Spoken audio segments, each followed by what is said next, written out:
tuvuge muraho neza. Nongeye kubasuhuza kandi mbaye ikaze muri isomo rya none.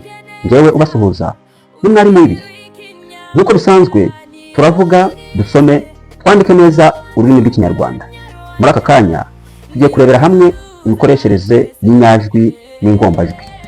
Mu rurimi rw'ikinyarwanda ntibyemewe gukurikirana inyajwi ebyiri mu ijambo, ariko hari igihe bishoboka ko inyajwi ebyiri zikurikirana. Urugero, mu ijambo sa rivuga isaha, cyangwa se rikoreshwa iyo tuvuga amasaha, cyangwa mu magambo y'amarangamutima. Ahangaha hombi birashoboka ko inyajwi ebyiri zishobora gukurikirana cyangwa se zikaba eshatu. Duhere ku ijambo sa rivuga amasaha. Urugero, ndagenda saa saba, ndajya kumusura saa munani. Iyo sa igenda igaruka mu isaha, iyo yandikwa tuyandika ari inyajwi ebyiri, tuyandika ari sa ingombajwi, hanyuma igakurikirwa n'inyajwi ebyiri arizo a, bikaba saa saba. Hanyuma mu marangamutima, yo mbega umukobwa mwiza, iyo yo ni irangamutima. Hanyuma mu marangamutima iyo tuyandika twandika ingombajwi ya igakurikirwa n'inyajwi eshatu.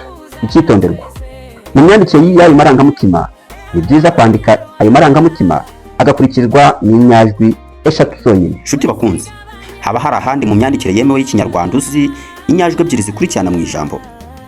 Twandikira aho ngaho muri komenti, tuzabihereho mu isomo ryacu ry'ubutaha. Ndabashimiye, mugire amahoro.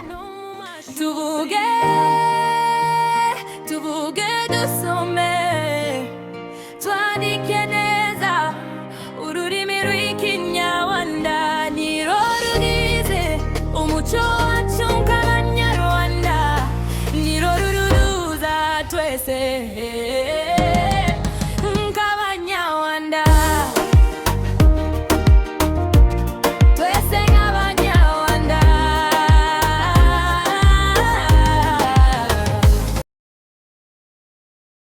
Tuvuge Muraho neza. Nongeye kubasuhuza kandi mbaye ikaze hano kuri Chatayima TV Official.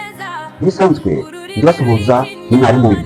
Gahunda yacu ni ukuvuga, gusoma, kwandika neza ururimi rw'ikinyarwanda. Nk'uko bisanzwe mu rurimi rw'ikinyarwanda, ubushobozi n'ubugeni bishingiye ku mikoreshereze y'ururimi rw'ikinyarwanda hagamijwe ubwumvane n'uturango dukikiza inshoza y'ikinyarwanda nk'ururimi rw'umuco muri rusange. Iyo tuvuze ururimi rw'ikinyarwanda duhita twumva abanyarwanda. Hari uburyo bwinshi rero butandukanye bwo guhanahana ibitekerezo, aribwo twita itumanaho. Mbere na mbere, intego z'itumanaho ni uko haba ubwumvane. Ibyo kandi kugira ngo bigerweho ku buryo bwuzuye nta kibyitambitse hagati, ni uko utanga ubutumwa n'ugenerwa ubutumwa bagomba kuba bahuje ururimi rutangwamo ubwo butumwa, kandi nta nkomyi cyangwa se inzitizi ziri mu nzira y'itumanaho. Ubuzima, kugira ngo umuntu ashobore kubana n'abandi, ni uko bagira uburyo bahanahana amakuru, bakungurana inama ndetse n'ibitekerezo, bityo akagira ubwumvane. Ubu bwumvane ntibushoboka hatabayeho gutumanaho.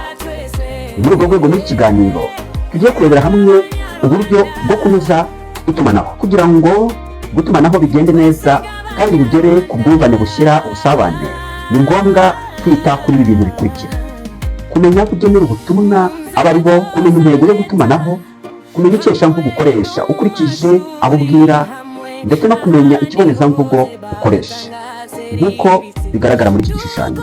Mu magambo make, tugomba kumenya intego, kunoza ubutumwa, ikeshamvugo, abugenera ubutumwa, ndetse n'ikibonezamvugo. Ndabashimiye, mwari kumwe nanjye mwarimu w'ibihe, ariko mwibuke mukore subscribe, musangize bagenzi banyu ibi biganiro mukanze aho ngaho handitse share, hanyuma munabikunde mukanze aho ngaho kuri icyo gikumwe. Naho ubutaha, ndabashimiye.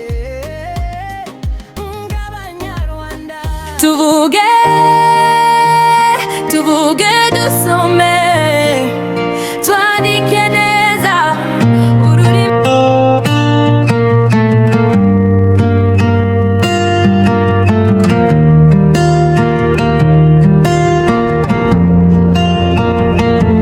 tuvuge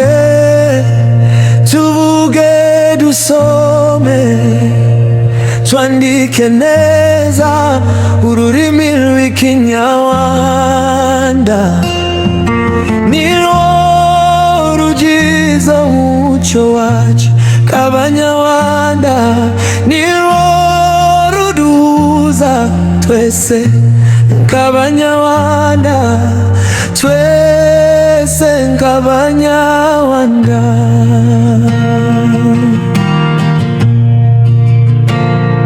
Iyo tuvuga mu rurimi rumwe, ururimi rw'ikinyarwanda nirwo rugize umuco wacu nirwo ruduhuza twese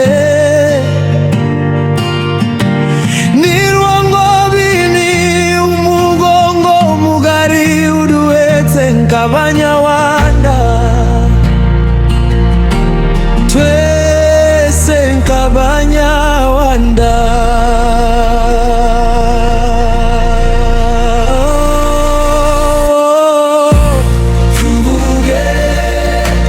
Tuvuge dusome twandike neza ururimi rw'ikinyarwanda